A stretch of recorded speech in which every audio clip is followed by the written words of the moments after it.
Mais tout de suite, nous allons retrouver Caroline Roux et son invité pour les 4 vérités. Bonjour. Et mon invité ce matin est François Bayrou. Il ne ménage pas ses efforts pour soutenir la candidature d'Emmanuel Macron. C'est le seul poids lourd habilité à s'exprimer alors que le candidat d'En Marche tente sur le fil de conserver son avance à 3 jours du vote.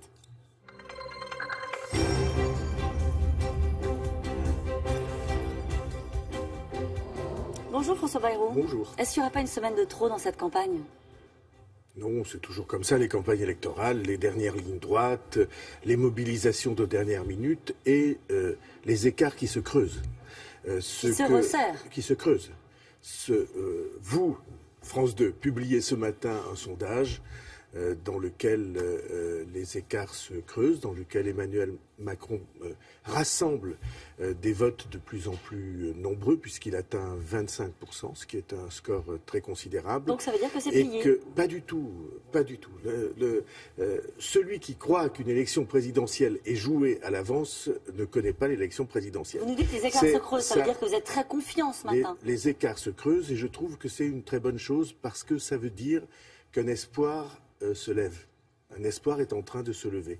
Que les Français, au bout du compte, après une campagne qui a été pour beaucoup troublante, parfois désarçonnante, tout d'un coup voient un espoir possible pour eux avec un homme qui est, par son âge, par son optimisme, enfin ce qu'il propose comme optimisme au pays, qui est en situation de le rassembler. On va y revenir sur son optimisme. Est-ce que vous imaginez un second tour sans Emmanuel Macron à l'heure où on se parle ? Je ne suis pas là pour faire des pronostics.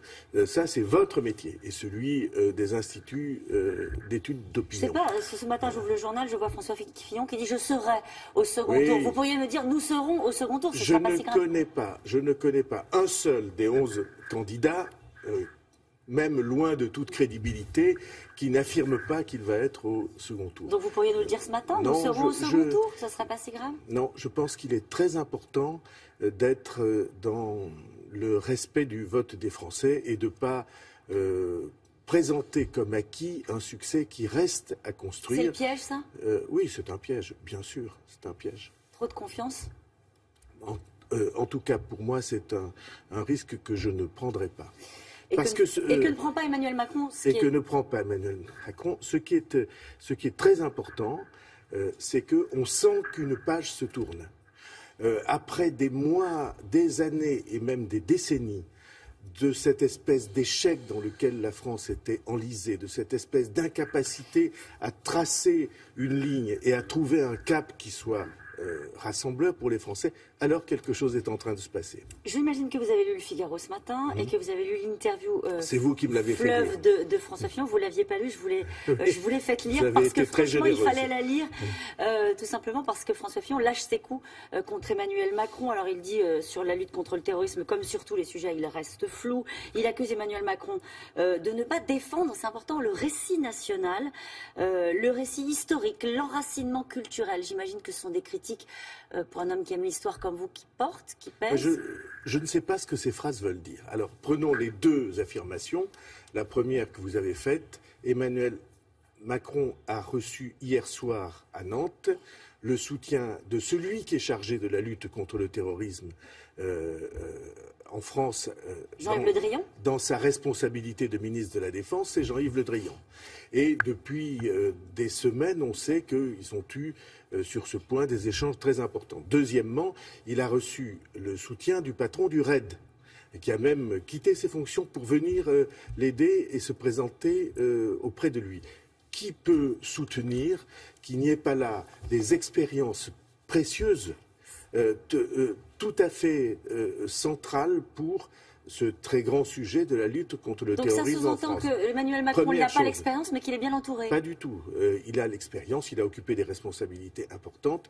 Tout le monde n'a pas été ministre de l'économie dans un grand pays comme la France pendant des années sans acquérir une grande expérience. Mais deuxièmement, vous dites le récit national, alors je ne sais pas ce que ça veut dire. La fidélité à l'histoire de la France, c'est la fidélité à son avenir, à son choix de l'avenir.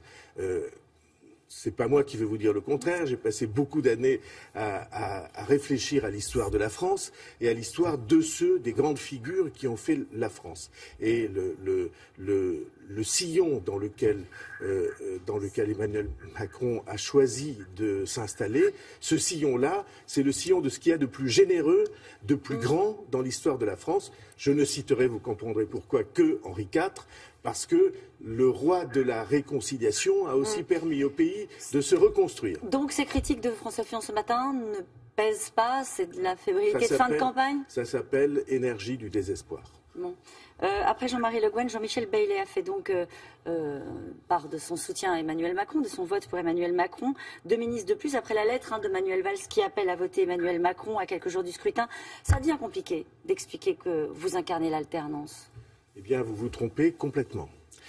Parce qu'il y a aussi auprès d'Emmanuel Macron, je crois, 12 anciens ministres de gouvernements de droite, 12 personnalités qui ont exercé des responsabilités dans des gouvernements de droite. Il y a tout le centre indépendant que je représente auprès de vous, et ça crée un nouvel équilibre. Et deuxièmement, ne mélangeons pas soutien, le mot que vous avez utilisé, avec exercice des responsabilités dans la période qui va s'ouvrir. Ça n'est pas la même chose. Il est naturel, quand on veut changer les choses dans un pays, d'accepter les soutiens où qu'ils viennent de personnalités. On n'est pas forcément d'accord avec sur tous les sujets avec ces personnalités, mais ces personnalités, elles, incarnent une aspiration du pays. Après, très différent. Et la question très différente est la question de l'alternance. L'alternance, ça veut dire que le gouvernement nouveau, le nouvel acte qui va s'ouvrir, ne ressemblera pas au précédent. Je vous rappelle que c'était une des conditions, une des exigences qui ont permis l'alliance entre Emmanuel Macron et nous. Le problème, c'est qu'Emmanuel Macron va rencontrer le patron de la CFDT aujourd'hui, donc qui a été très présent, on va dire, dans ce quinquennat aux côtés du gouvernement pour mener les réformes. On se dit, au fond, c'est la même méthode. Il va remettre ses mains entre les mains des syndicats. C'est comme ça que ça se passe? Je ne sais pas quelle est votre vision. C'est une vision bizarre.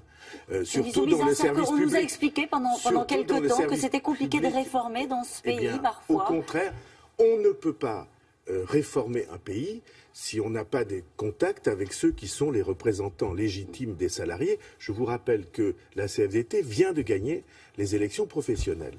Et j'ai été, moi, très sensible au fait que Nicole Notat, on ne peut pas dire que ce ne soit pas un esprit libre et quelqu'un qui n'ait pas l'expérience de dialogue social. Nicole Notat s'est prononcée pour Macron et est venue à son meeting. Moi, ça me touche beaucoup, donc je sais que l'étape qui va s'ouvrir est une étape dans laquelle, bien entendu, les entreprises auront leur place et les salariés auront leur place. Et c'est comme ça qu'on peut faire avancer le pays. Vous connaissez un pays qui avance si on le fracture, si on explose la société dans laquelle nous vivons. Donc, la méthode de Macron, ce sera concertation, dialogue social? Ce sera dialogue et on tranche. Dialogue, on prépare les décisions ensemble et on tranche parce que le pays a besoin de trancher. Merci beaucoup François Bayrou. Merci à vous. Merci à tous les deux.